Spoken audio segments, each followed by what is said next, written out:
प्रिय भक्तजनों, इस वीडियो में कबीर बीजक भाषा टीका का द्वितीय प्रकरण शब्द 28, 29, 30, 31 को हम अर्थ सहित हिंदी में हम आपको गाकर सुनाने वाले हैं, जो आपको सुनकर काफ़ी आनंद महसूस होगा। इस वीडियो के लास्ट डेट तक ज़रूर बने रहिएगा ताकि आपको सारी जानकारी सही तरीके से मिल सके, और बेल वाली घंटी दबाना मत भूलें ताकि आपको सारी नोटिफिकेशन हमेशा मिलती रहे। तो प्रिय भक्तजनों, सुनिएगा, ज़रूर आपको सुनकर आनंद ज़रूर मिलेगा। भाई रे गैया एक बिरंच दियो है, गैया भार आभार भव भारी।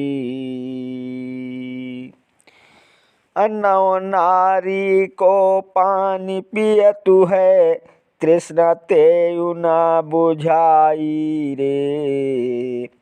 अकोठ 72 औलौ लावे, वज्र के वार लगाई।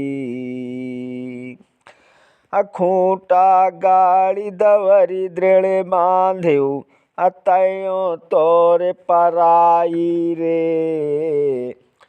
4 वृक्ष 6 शाखा बाँकै, पत्र 18 भाई रे। तिक ले गम की हिस गैया, गैया अति रे हरहाई। सातो औरो है सातो, 9 और 14 भाई रे। तिक ले गैया खाए बढ़ायो, गैया तयो न अघाई रे। अपुरता में राती है गैया, सेत सिंह है भाई रे। आवरण वरण किछौ नहीं बाकी, अखाद्य अखाद्य ही खाई रे। ब्रह्मा विष्णु खोज ले आए, शिव सनकादिक भाई रे। सिद्ध अनंत वाके खोज परे हैं, गैया किन्हु न पाई रे। कहीं कबीर सुनो हो संतो, जो यह पद अर्थावै रे। जो यह पद को गाय विचारे, आगे होय निर्वाह। हे भाई, मनुष्य के पास एक मनोवृत्ति रूपी प्राकृतिक गाय है, जो बड़ी महत्वपूर्ण है तथा सही उपयोग करने पर मोक्ष प्रदान करने वाली व दुरुपयोग करने पर दुखदायिनी बन जाती है। और यह 9 नालियों का पानी पीकर भी तृप्त नहीं होती। दूसरे शब्दों में 9 नाड़ियों से युक्त शरीर के सारे भोग पाकर भी मनोवृत्ति रूपी गाय संतुष्ट नहीं होती है। यहाँ तक कि योगी लोग शारीरिक छिद्रों को बंद कर 72 कोठों से प्राण को खींचकर ज्योति प्राप्त करते हैं और ध्यान की रस्सी से उस ज्योति खूंटे में मनोवृत्ति रूपी गाय को बांध देते हैं, लेकिन वो फिर भी रस्सी तोड़कर भाग जाती है। उसे चरने के लिए 4 वेद रूपी वृक्ष, 6 वेदांग रूपी शाखाएं एवं 18 पुराणों रूपी पत्ते भी कम पड़ रहे हैं। दूसरे शब्दों में, इन सब को पकड़कर भी मनुष्य मन संतुष्ट नहीं होता। इतना ही नहीं, 6 शास्त्र एवं महाकाव्य अर्थात 7 एवं 7 प्रमाण, 9 व्याकरण ग्रंथ तथा 14 विद्याएं सब चरने के बाद भी ये मनोवृत्ति रूपी गाय नहीं अघाई और आगे पैर बढ़ाती रही। इतना सब पढ़ सुनकर भी इस मनोवृत्ति रूपी गाय का मन शांत नहीं हुआ। ये बहुरूपियाँ गाय केवल श्वेत सिंह के कारण ही अच्छे लक्षण की कही जा सकती हैं। वैसे यह गाय निरंतर पूर्णता के प्रयास में रहती है, परंतु इसकी दिशा गलत होने के कारण ही ये खाद्य अखाद्य सब खाती रहती है। तात्पर्य ये है कि मनोवृत्ति रूपी गाय तृप्ति चाहते हुए भी दिशाहीन होने के कारण भटक रही है। इस गाय को ब्रह्मा विष्णु महादेव सनकादिक असंख्य साधक एवं सिद्ध योगी खोज रहे हैं, परंतु कोई नहीं पा रहा है। सभी काल्पनिक और परोक्ष परमात्म तत्व की खोज में लगे रही हैं। जो काल्पनिक है वो कहीं नहीं मिलेगा, मगर वे मनोवृत्ति की लीला के कारण खोजते रहते हैं।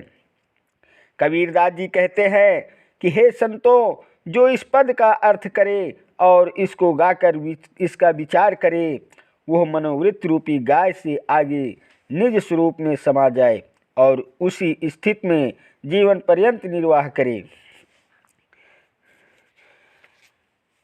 भाई रे नैन रसिक जो जागे। प्रिय भक्तों, सुनिएगा। पार ब्रह्म अवगति अविनाशी, कैसहूँ कै मन लागे। अवमलिय लोग खुमारी तृष्णा, कतहु संतोष न पावे। काम क्रोध दोनों मत वाले, माया भरी भरी आवे। ब्रह्म कुलाल चढ़ाइन भाठी, लय इंद्रिय रस चाहे। असंग ही पोच होए ज्ञान पुकारे, चतुरा होए सो पावे। असंकट सोच पहुँच यह कलिमा, बहुतक व्याधि शरीरा। जहाँ धीर गंभीर यति निश्चल, तहाँ उठ मिलहूँ कबीरा। कबीरदास जी कहते हैं कि हे भाई, जो नैन रसिक है अर्थात रूपों में मोहित हो जाते हैं, यदि वे मोहन से जग जाए तो उनके लिए अज्ञात या काल्पनिक अविनाशी परम तत्व मिलने से सरलता होगी। जो लोग विषय भोगों के आदि में हैं, उन पर हर समय तृष्णा का नासा चढ़ा रहता है और कहीं भी संतोष नहीं मिलता है। काम और क्रोध उन्मादी मनोयोग है, जो माया या भ्रम के कारण मनुष्य के मन में उठते रहते हैं। कई ब्रह्मवादी को कलवार की तरह कल्पना की भट्ठी में ब्रह्मज्ञानी रूपी मंदिरा बनाते हैं और जड़ चेतन भोग और मोक्ष को मिलाकर इंद्रियों के विषय भोगों का रस लेना चाहते हैं। वे हृदय में विषयासक्ति रूपी कीचड़ रखते हुए भी मुख में ब्रह्म ज्ञान की डींग हाँकते हैं और अपने आप को भोग मोक्ष साथ साथ प्राप्त करने वाला चतुर प्राणी समझते हैं। तात्पर्य यह है कि इस इंद्र द्वंद्व ग्रसित संसार में संकट भी है, सोच और बुराइयां भी है, शरीर में बहुत सी व्याधियां भी हैं। इसलिए हे साधकों, धीर गंभीर तथा अत्यंत निश्चल सद्गुरुओं की शरण में विनम्रता पूर्वक जाओगे तभी कल्याण हो सकता है, अन्यथा तत्व ज्ञान के अभाव में भटकते रह जाओगे। अब भाई रे दुई जगदीश तहाँ ते आया, कहूँ कौने बौराया। अवल्लाह राम करीमा के सौ, हरि हजरत नाम धराया। गहना एक कनक ते गहना, या में भाव न दूजा। कहन सुनन को दुई कर थापे, एक निमाज एक पूजा।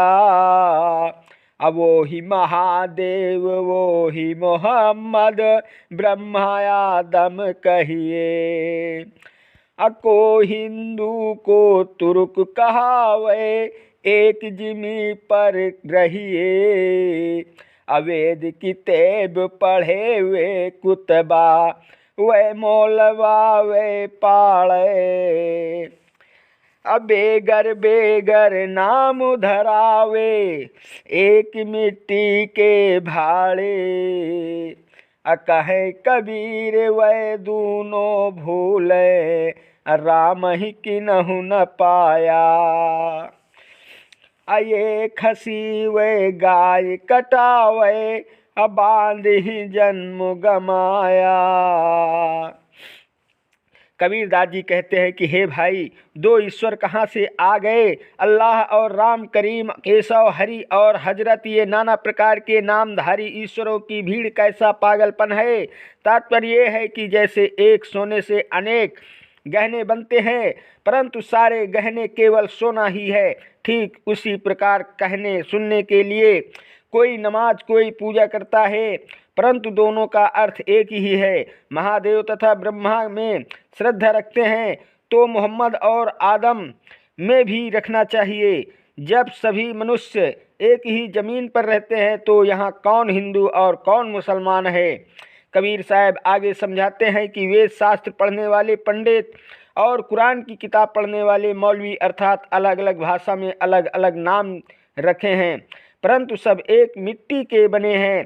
तात्पर्य यह है कि दोनों ही अपने रास्ते को भूल चुके हैं।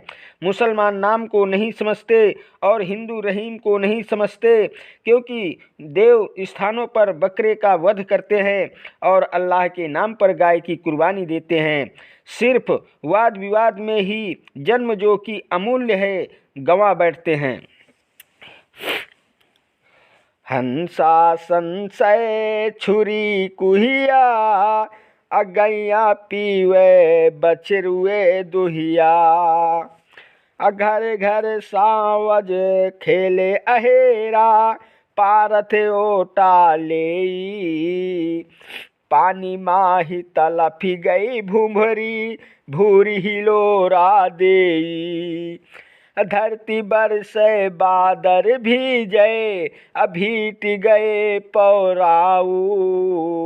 और हंस उड़ाने ताल सुखाने, चहले बिंदा पाऊँ। अजौलों कर डोले पगुचाले, तौलो वास न कीजय। कहीं कबीर जय चलत नदी से, तासु बचन काली जय।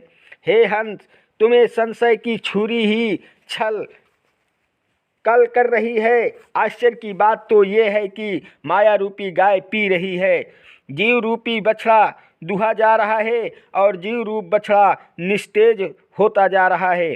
घर घर में शिकार आखेट कर रहा है और शिकारी भाग रहा है या छिप रहा है, अर्थात विषयी मन जीव का शिकार करता है और जीव देवी देवताओं की शरण में भागकर बचना चाहता है। यही नहीं, शीतल जल में पड़कर बालू गर्म हो गया है और धूल में तरंगे उठ गई रही है। यहाँ आत्मा शीतल जल है और मनोवृत्ति बालू और धूलवत तुच्छ कल्पनाएं तरंग मार रही है और तो और धरती बरसती है, जबकि बादल भीग रहे हैं और ऊंचे ऊंचे टीले भी पानी में डूब गए हैं और तैरने लायक हो गए हैं। अर्थात कल्पनाओं की आधार होने के कारण बुद्धि काल्पनिक वर्षा कर रही है और जीव उमड़ घुमड़ कर भीग रहा है और टीले रूपी बड़े बड़े ज्ञानी मुनि डूब रहे हैं। सोचने योग्य बात तो ये है कि हंस पहले उड़ गए, तालवाद में सूखा, फिर भी हंस का पैर कीचड़ में फंस गया।